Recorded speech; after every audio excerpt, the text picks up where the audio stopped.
Olá! Nesta semana, de 5 a 9 de setembro, realizaremos a 12ª TPC integrada da Diretoria de Ensino de Taboão da Serra. Eu sou Natália, PEC de Educação Especial, e esta pauta foi elaborada por mim e pelo professor Natalício Rodrigues Silva Filho, coordenador do Núcleo Pedagógico. Os objetivos da nossa TPC são conceituar diversidade e educação inclusiva, identificar as formas de preconceito e discriminação em nosso país, refletir acerca das possibilidades de relacionar a diversidade aos componentes curriculares. E, para iniciar, com bastante inspiração, trazemos aqui nosso querido Paulo Freire. A inclusão acontece quando se aprende com as diferenças e não com as igualdades. Vamos para o conceito da diversidade. O que é diversidade? Qualidade do que é diverso, multiplicidade, tudo aquilo que apresenta pluralidade e que não é homogêneo. A multiplicidade é tudo aquilo que apresenta diferenças entre si. E o que é educação inclusiva? A educação inclusiva é a concepção de ensino contemporânea que garante o direito de todas e todas à educação, independente de qualquer diferença humana. Então você vai me perguntar, mas educação inclusiva não se refere apenas às pessoas com deficiência ou aos estudantes com deficiência? Absolutamente. A educação inclusiva, ela abrange as diversidades étnicas, sociais, culturais, intelectuais, físicas, sensoriais e de gênero dos seres humanos. Ela implica na transformação da cultura, das práticas e das políticas vigentes na escola e nos sistemas de ensino, de modo a garantir o acesso, a permanência e a aprendizagem de todos e todas, sem exceção. Esta é a tríade da educação inclusiva: o acesso, a participação e a aprendizagem. No contexto social, a diversidade é justamente isso: a convivência de indivíduos diferentes em relação à etnia, religião, orientação sexual, cultura, gênero, no mesmo espaço. É a existência e interação de diferentes culturas. Para relembrar os 4 pilares da educação, a diversidade é aprender a conviver. Para fundamentar a nossa discussão acerca da diversidade, vemos aí a competência geral da BNCC de número 9, exercitar a empatia, o diálogo, a resolução de conflitos, a cooperação, fazendo-se respeitar e promovendo o respeito ao outro e aos direitos humanos, com acolhimento e valorização da diversidade de indivíduos e de grupos sociais, seus saberes, identidades, culturas e potencialidades, sem preconceitos de qualquer natureza. Temos também no currículo paulista, para que o conjunto das competências gerais possa ser efetivamente garantido, é necessário enxergar o estudante de uma nova forma, reconhecendo todo o seu potencial de desenvolvimento. Essa palavra potencial é muito importante no quesito diversidade.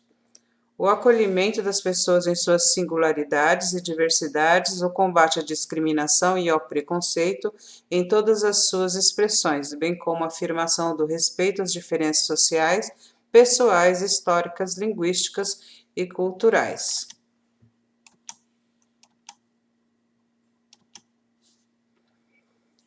Diversidade é um debate transversal. E o que significa, então, um debate transversal? Significa que é um debate permanente, é uma abordagem permanente. Por quê? Porque as pessoas tiram sarro umas das outras por mero prazer, porque devemos aprender a olhar a diferença com valor, com singularidade,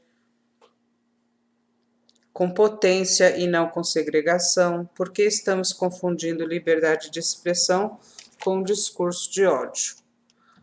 Por que debater a diversidade na escola? Você pode me perguntar. Porque, em primeira instância, é da escola que surgirão diversos profissionais.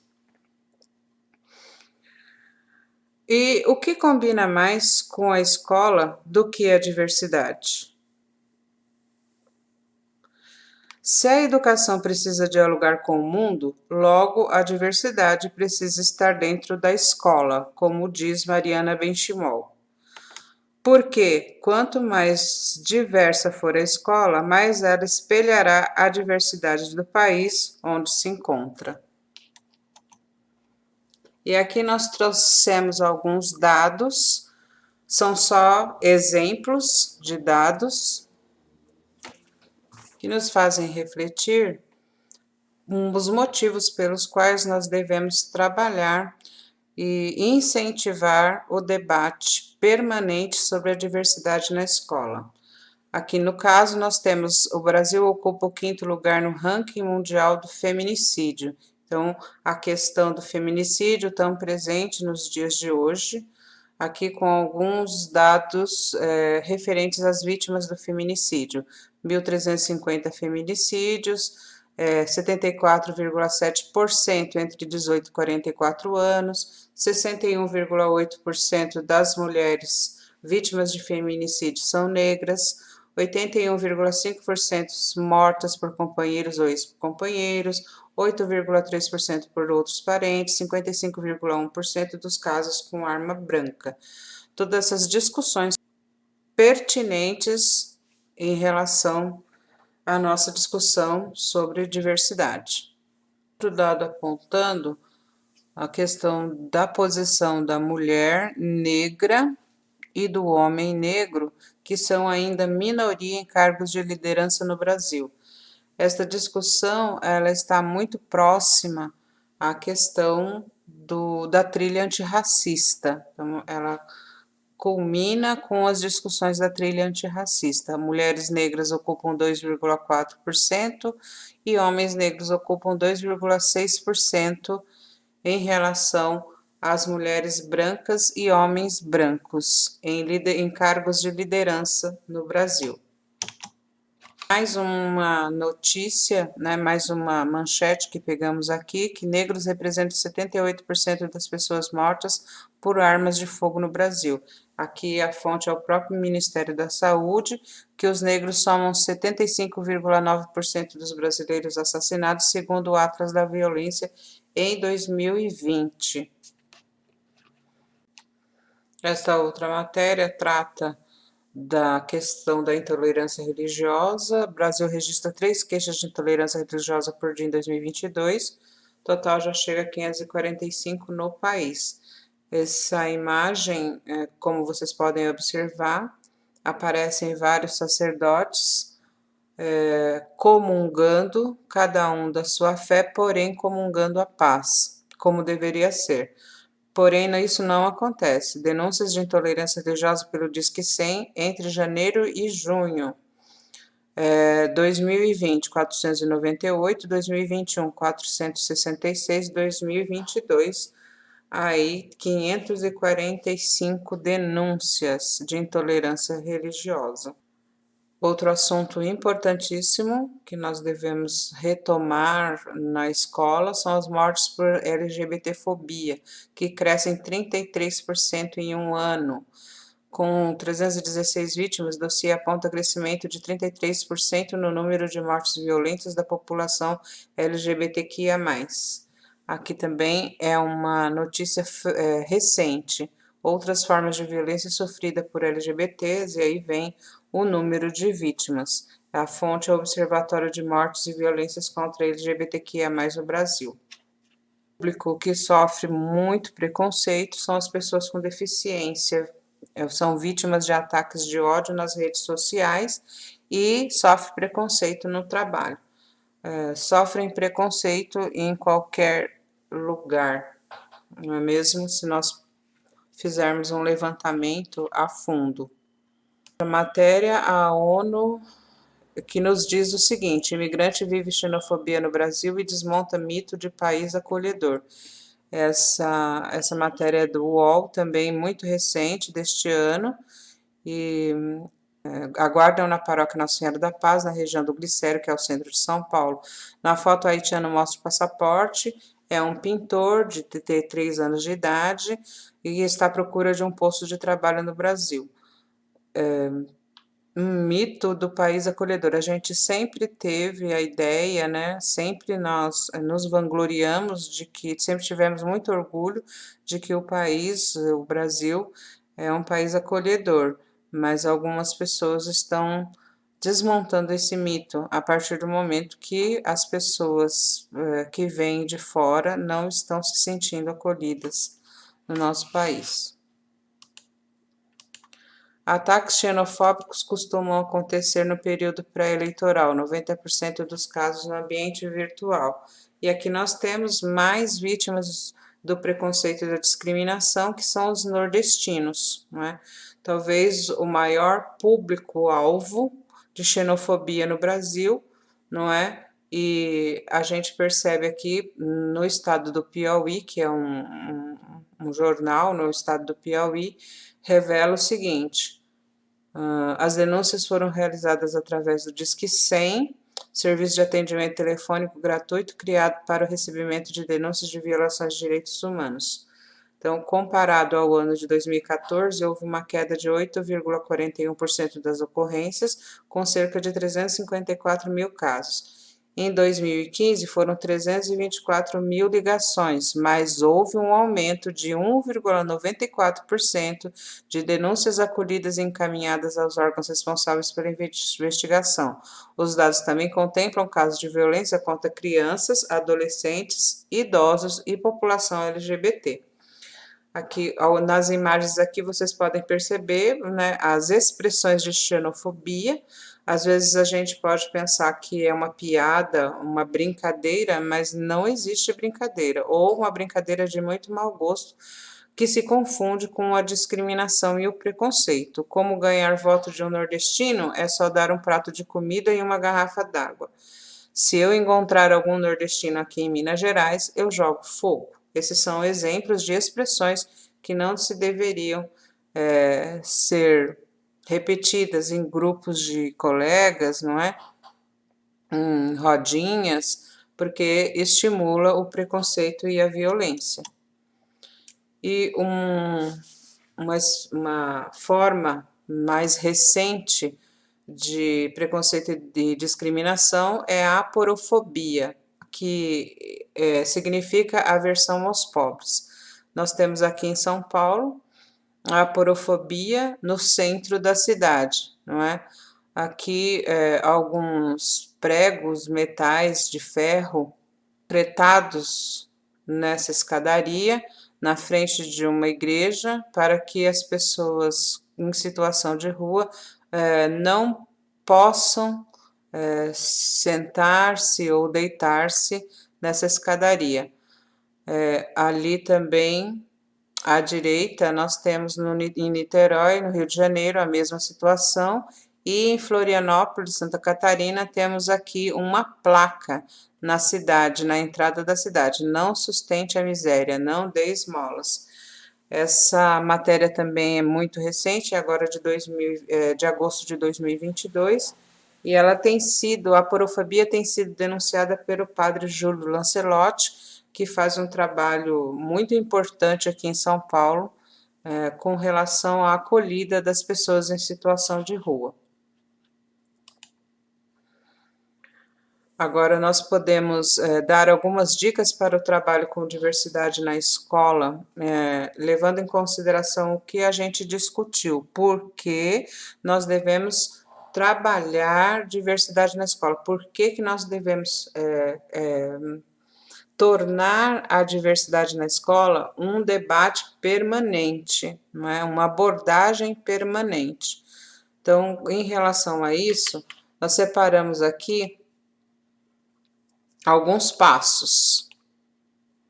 Primeiro passo, o planejamento, né? O planejamento escolar, que é o processo de organização e coordenação da ação docente, feito com o objetivo de articular as atividades escolares ao longo do ano. O projeto político-pedagógico, qual a nossa concepção de educação? Que cidadão nós queremos formar? Então, nós queremos formar um cidadão preconceituoso, aquele que ajuda a disseminar a discriminação, ou nós queremos formar um cidadão crítico, um cidadão que promova a paz? Essa discussão ela deve ser feita no planejamento, no início do ano, e deve ser revisitada assim que se faça necessário. Para inspirar essa nossa discussão, eu trouxe algumas imagens que mostram alguns exemplos de diversidade. No caso aqui, Operários, de Tarsila do Amaral, né, que mostra a diversidade do povo brasileiro. Essas imagens servem de inspiração para que possamos aumentar o repertório em relação a esse debate em relação à diversidade. Aqui o segundo passo é o plano de ensino, ações pedagógicas a serem executadas num componente curricular em determinado período letivo. O plano de ensino orienta o trabalho docente, facilitando a realização daquilo que foi previamente programado, ou seja, é com base no plano de ensino que o professor prepara as suas aulas. O plano de ensino ele deve ter a coerência do que fazer, como fazer, quando fazer, com que fazer e com quem fazer. Aqui é que nós vamos discutir com os nossos pares como os diversos componentes curriculares contribuem com o tema diversidade. Para inspirar esse nosso segundo passo, eu trouxe aqui o Memorial da Fé por todas as vítimas do Covid-19. Esse é o nome da obra, não é? Do Eduardo Cobra, chama Coexistência. Esse quadro está em São Paulo e ele foi confeccionado em 2020. E para o terceiro passo, temos, enfim, o plano de aula, que é a sistematização da aprendizagem. Nele é que você vai colocar o objetivo, a habilidade, o objeto de conhecimento, que é o conteúdo, a metodologia e a avaliação. E para inspirar o terceiro passo, eu trouxe outro mural do Cobra, que se chama Etnias. Ele é muito interessante porque retrata 5 rostos indígenas de 5 continentes diferentes. Então, lá da Nova Guiné, da África, da Ásia, da Europa e das Américas. Esse mural teve como objetivo representar a paz e a união entre os povos.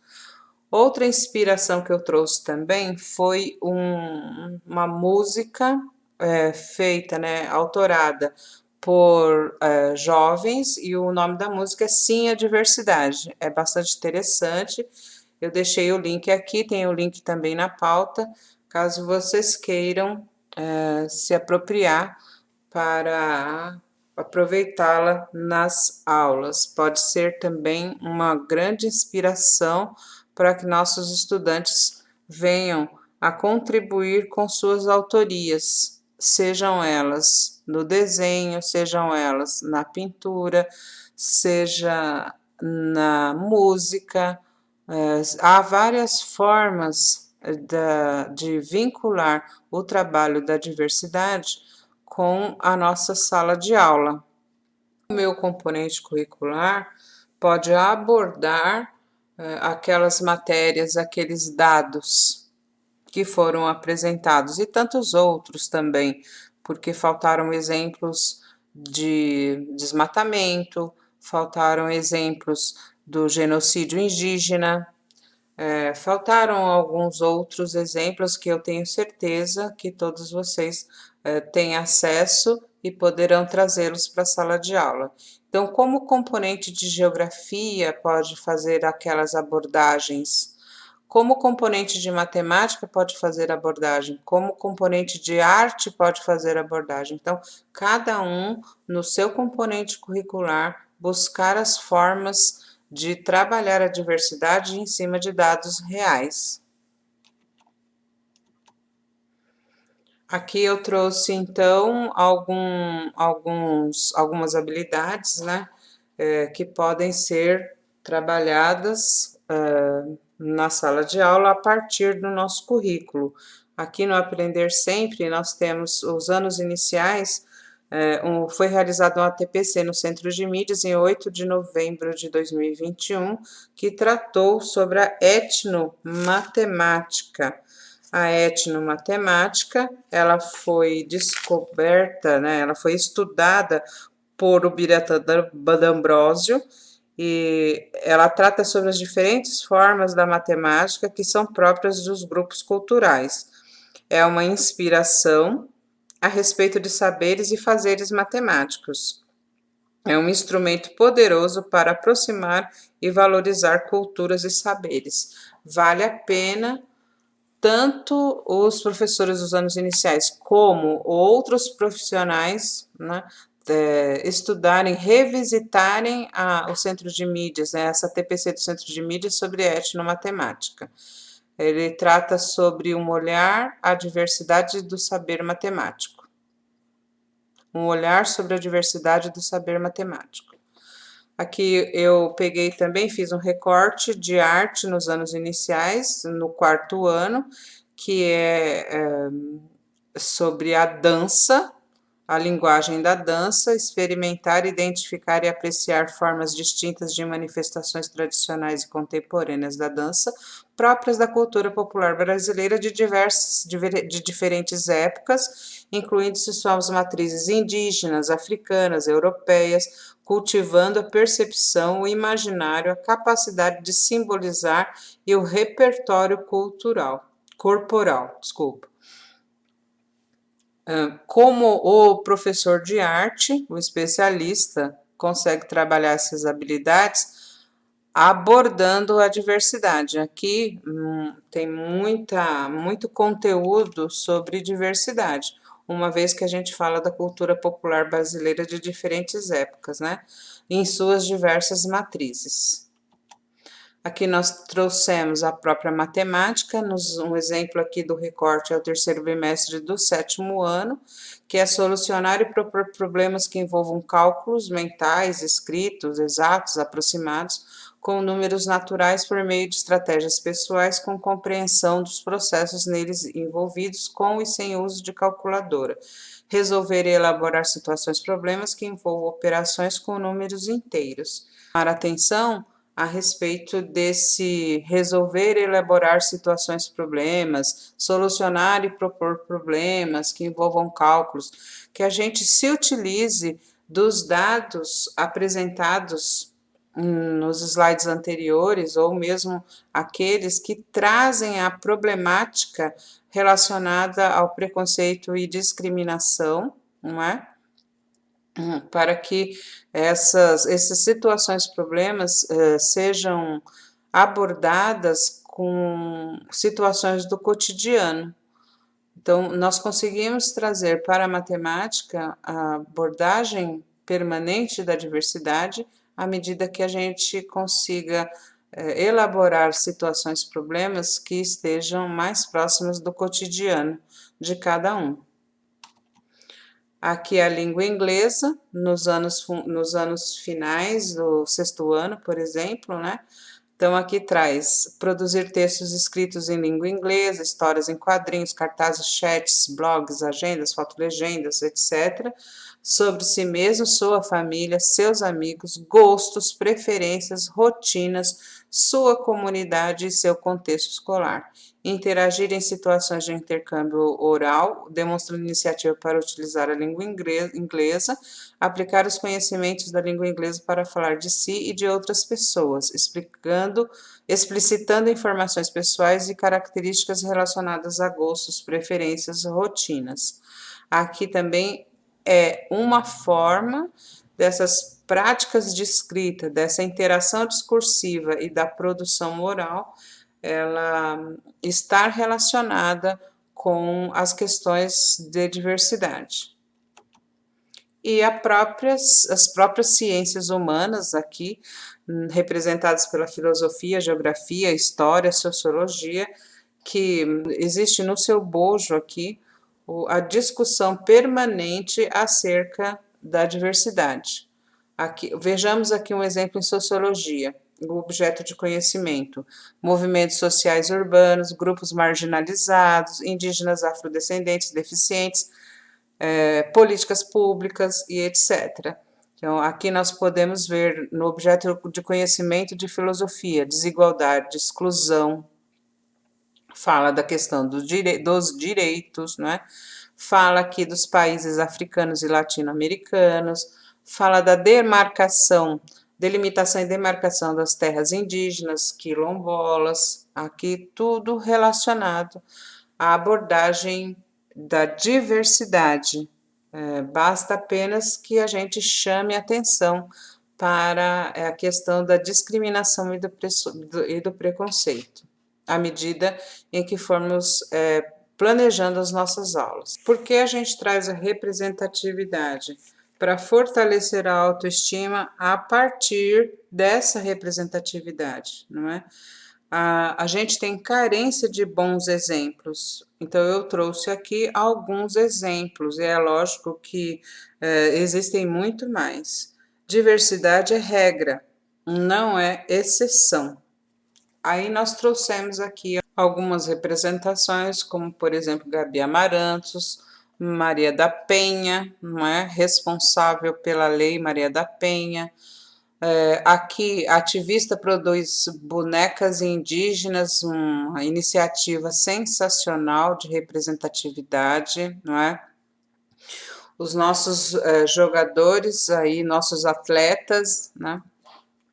Nós trouxemos bailarinos com deficiência física, trouxemos aqui a editora Mostarda, que vem trazendo temas sobre diversidade nas suas publicações.